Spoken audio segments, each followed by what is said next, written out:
Hello everyone, मैं हूं सोहेल। उम्मीद करता हूं सब लोग ठीक होंगे। स्वागत करता हूं एक बार फिर से एक नई वीडियो में।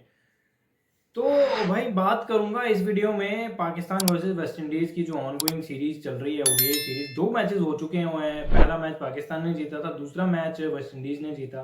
और दूसरा मैच, पहला मैच भी लगभग लगभग वेस्ट इंडीज़ जीत सकती थी, बट वो नीचे आके हसन नवाज और हुसैन तलत ने जिस तरह से बैटिंग करी, नीचे से 104 रन की पार्टनरशिप लगाई और मैच दोनों ही लड़कों ने मतलब जिता के दिया। ऑलमोस्ट हुसैन तलत का भी डेब्यू ही था, वो 6 साल के बाद वापसी कर रहा था। उससे पहले उसने सिर्फ एक ही मैच जीता हुआ था और मोहम्मद नवाज अपना हसन नवाज अपना पहला मैच खेल रहा था। पहले ही मैच में 63 नॉट आउट किया 54 बॉल्स में और मैच जितवा के मैच खत्म करके दिया।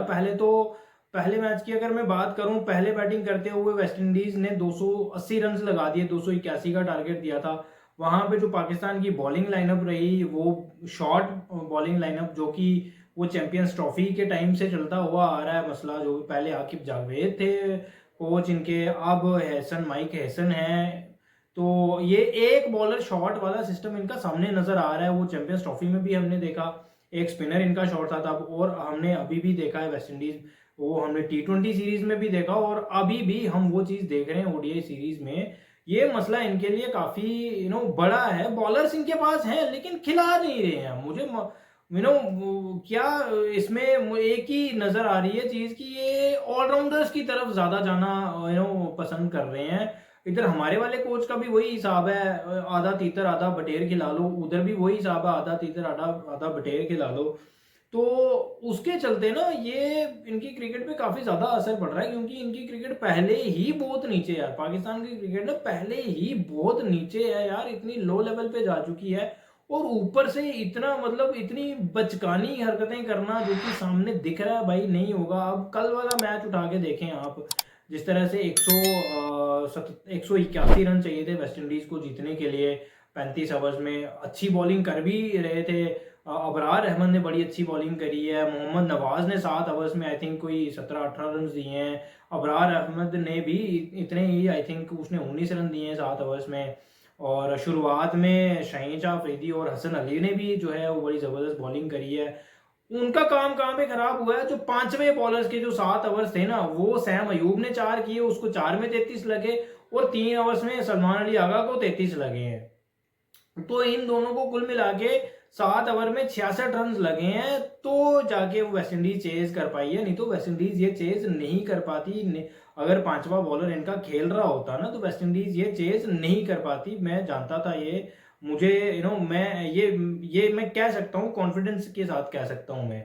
बट इनको उनको मार पड़ी है जो पांचवा बॉलर इन्होंने कम खेला, क्योंकि वेस्ट इंडीज के भी भाई बच्चे तो है नहीं, वो अंडर 14 के तो है नहीं, उनको पता नहीं है। उनको पता है भाई इन्होंने एक एक बॉलर इन्होंने खिलाया हुआ, शॉट खिलाया हुआ है, और उन्होंने मारा ही सैम अयूब और सलमान अली आगा को है। बाकी एक ओवर में इनको मार पड़ी थी, शहनशाह अफरीदी को 17 लगे थे। बाकी जो मेन इम्पैक्ट था ना इनकी, जो वेस्ट इंडीज पे डला है बैटिंग का, वो सलमान अली आगा के एक ओवर में आई थिंक 20 रन निकले थे, और सैम अयूब के 2 ओवर्स में 10-10 रन निकले हैं आई थिंक। हाँ ऐसा ही है। तो इस तरह से काम तो इनका खराब है भाई। आप यहाँ पे कल 3 स्पिनर्स खिला सकते थे, क्योंकि पुराने पिच पे मैच हुआ। 3 स्पिनर्स यहाँ पे खेल सकते थे।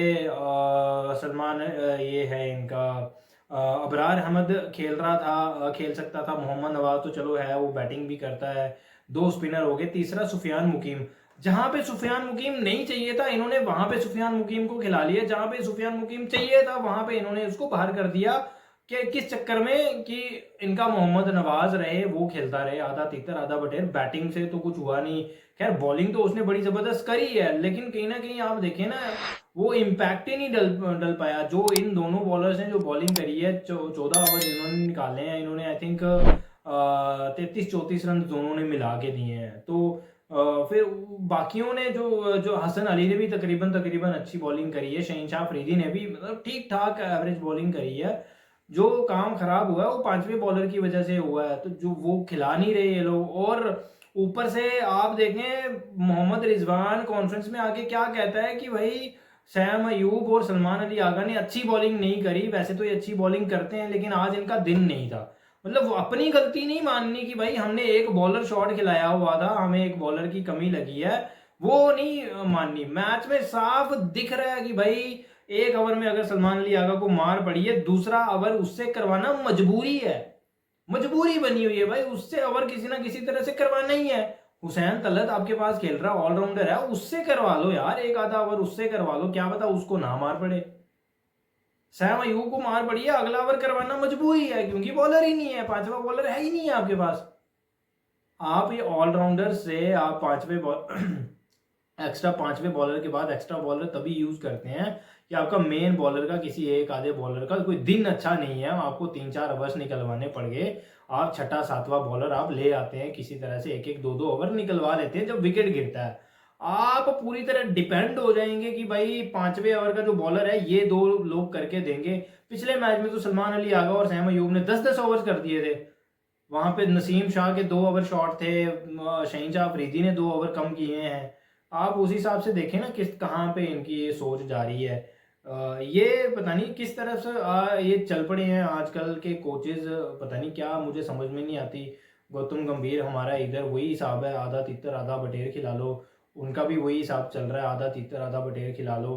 तो वो फिर काम कुछ भी नहीं आता उसका, वो ना बैटिंग कर पाता बेचारा, वो ना फिर बॉलिंग कर पाता अच्छे तरीके से, उसके ऊपर प्रेशर ही इतना हो जाता है। आप देखें ना, मतलब बिना किसी मतलब का प्रेशर डाल दिया रिजवान ने, ये कह के कि सैम अयूब तो अच्छी बॉलिंग करता है बट आज उसका दिन नहीं था, आज उसने अच्छी बॉलिंग नहीं की। सलमान अली आगा के लिए भी यही कहा, तो फिर अगले मैच में वो किस तरह से उतरेंगे? वो तो भाई सोचेंगे भाई किसी तरह से अब कुछ ना कुछ तो करना पड़ेगा बॉल के साथ, क्योंकि प्रेशर आएगा, बैटिंग भी खराब हो जाएगी, तो ये मसला है। सैम अयूब आपका प्योर बैटर है भाई, वो टाइम आने पे बॉल कर सकता है, बस इतना ही है। वो परमानेंट बॉलर नहीं है। अगर आप कहेंगे वो 10 ओवर्स करके दे या 5 ओवर्स करके दे, वो नहीं हो पाएगा भाई।